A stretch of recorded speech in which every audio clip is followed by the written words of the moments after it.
నమస్తే, నేను మీ కుప్ప పద్మిని. ఇన్నాళ్ళు మీ సపోర్ట్ ని నాకు అందిస్తూ, మీ ప్రేమని నాకు అందిస్తున్న ప్రతి ఒక్కరికి కృతజ్ఞతలు. ఇప్పుడు చూడబోతున్న ఈ వీడియో కూడా ఖచ్చితంగా మీకు ఉపయోగపడుతుంది. లైక్, షేర్ అండ్ సబ్స్క్రైబ్ చేసి మీ ఇష్టాన్ని అలాగే మీ సపోర్ట్ ని నాకు అందించండి. అలాగే ఈ వీడియో పట్ల మీ అభిప్రాయాన్ని కమెంట్ సెక్షన్ లో కమెంట్ చేసి నాకు తెలియజేయండి. నమస్తే, నమస్కారం. శుభోదయం కార్యక్రమానికి స్వాగతం. ఈ రోజు 10వ తారీఖు ఆగస్టు నెల 2024వ సంవత్సరం శనివారం. శ్రీ క్రోధినామ సంవత్సరం దక్షిణాయనం వర్ష ఋతువు. ఈ రోజు శ్రావణ మాస శుక్లపక్ష షష్ఠి తిథి రాత్రి తెల్లవారుజామున 5:44 వరకు, తదుపరి సప్తమి తిథి. చిత్తా నక్షత్రం రాత్రి తెల్లవారుజామున 5:49 వరకు, తదుపరి స్వాతి నక్షత్రం. సాధ్య యోగం మధ్యాహ్నం 2:52 వరకు, తదుపరి శుభం యోగం. కౌలవ కరణం సాయంత్రం 4:31 వరకు, తైతల కరణం రాత్రి 5:44 వరకు, తదుపరి గరజ కరణం ఉంటాయి. నక్షత్ర వర్జం పగలు 11:46 నుండి మధ్యాహ్నం 1:34 వరకు. అమృతకాలం రాత్రి 10:35 నుండి 12:24 వరకు.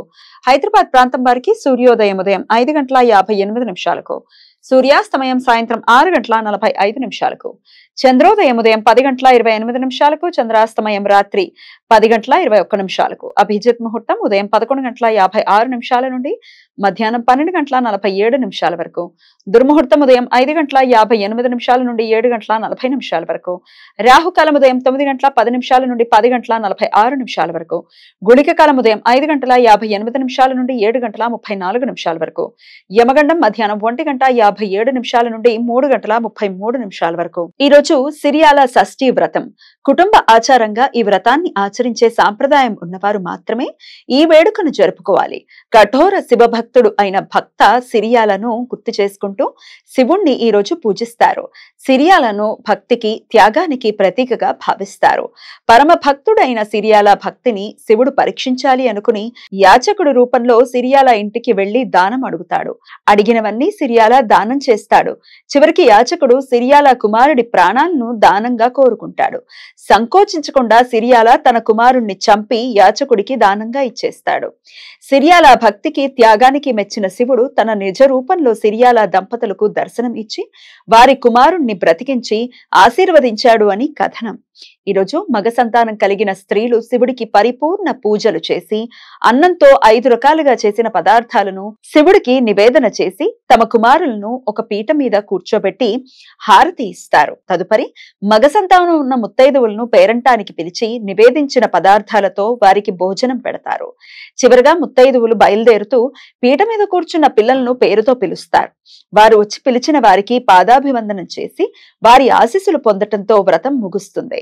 ఇలా చేయటం వలన తమ మగపిల్లలకు శివుని కృపతో పరిపూర్ణ ఆయురారోగ్యాలు చేకూరుతాయని విశ్వాసం. ఈరోజు సూర్య షష్ఠి వ్రతం.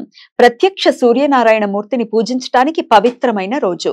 ఈరోజు భక్తులు ఉపవాసం ఉండి సూర్యోదయ, సూర్యాస్తమయ సమయంలో సూర్యునికి ఎర్రచందనం, ఎర్రటి పూలతో అర్ఘ్యప్రదానం ఇచ్చి సూర్య సూక్తం పారాయణం, అరుణం, మహాసౌరం, త్రిచ పారాయణంతో కూడిన సూర్య నమస్కారాలు చేస్తారు. వ్రతం రోజు రాత్రి జాగరణ చేసి మరుసటి రోజు ఉదయాన్నే దగ్గరలో ఉన్న ఏటి దగ్గర కానీ, చెరువు దగ్గర కానీ, నది వద్ద కానీ లేదా ఇంట్లోని బావి దగ్గర కానీ సూర్యనారాయణ మూర్తికి అర్ఘ్యప్రదానం ఇచ్చి స్నానం చేయటంతో ఈ వ్రతం పూర్తి అవుతుంది.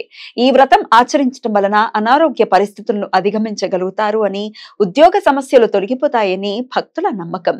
ఈరోజు సుబ్రహ్మణ్య స్వామిని ఆరాధించడానికి ప్రత్యేకమైన స్కంద షష్ఠి వ్రతం. ఈరోజు కల్కి జయంతి. కలియుగాంతంలో అవతరించే విష్ణుమూర్తి దశమ ఆఖరి అవతారం కల్కి. ఈరోజు విష్ణుమూర్తి దేవాలయాల్లో ప్రత్యేక పూజలు నిర్వహిస్తారు. శనివారం సప్తమి తిథి, చిత్తా నక్షత్ర కలయిక ఉండటం చేత ద్విపుష్కర యోగం ఈ రోజు రాత్రి తెల్లవారుజామున 5:44 నుండి రేపు సూర్యోదయం వరకు ఉంటుంది. ఈ యోగ సమయంలో చేసే ప్రతి పని జీవితంలో మరలా 2 పర్యాయాలు చేయాల్సిన సందర్భాలు ఏర్పడతాయి. అందువలన ఈ సమయంలో ఎటువంటి తొందరపాటు, అశుభ నిర్ణయాలు తీసుకోకుండా జాగ్రత్తలు తీసుకోవాలి. ఈ సమయంలో బంగారం, వెండి, వజ్రాలు, స్థిరాస్తులు, వాహనాలు కొనుగోలు చేయడానికి అనుకూలం. కానీ ఈ సమయంలో న్యాయ, చట్టపరమైన చర్యలు తీసుకోవటానికి, చిన్న చిన్న అనారోగ్య లక్షణాలకు ఆసుపత్రిలో చేరటానికి, అప్పుల గురించి ప్రయత్నాలు చేయటానికి అనుకూలం కాదు. శనివారం స్వాతి నక్షత్ర కలయిక ఉండటం వలన సర్వార్థ సిద్ధి యోగం ఈ రోజు రాత్రి తెల్లవారుజామున 5:49 నుండి రేపు సూర్యోదయం వరకు ఉంటుంది. ఈ సమయంలో నూతన వ్యాపార ప్రయత్నాలు చేయడానికి, కొత్త పనులు ప్రారంభించుకోవడానికి అనుకూలం. ఈ సమాచారాన్ని మనకు అందించిన వారు మేడికొండూరు విశ్వనాథ్ ప్రసాద్ గారు. ఆయనకు కృతజ్ఞతలు తెలియజేస్తూ సూర్యనారాయణమూర్తి స్మరణతో సమస్త సన్మంగళాని భవంతు. నమస్కారం.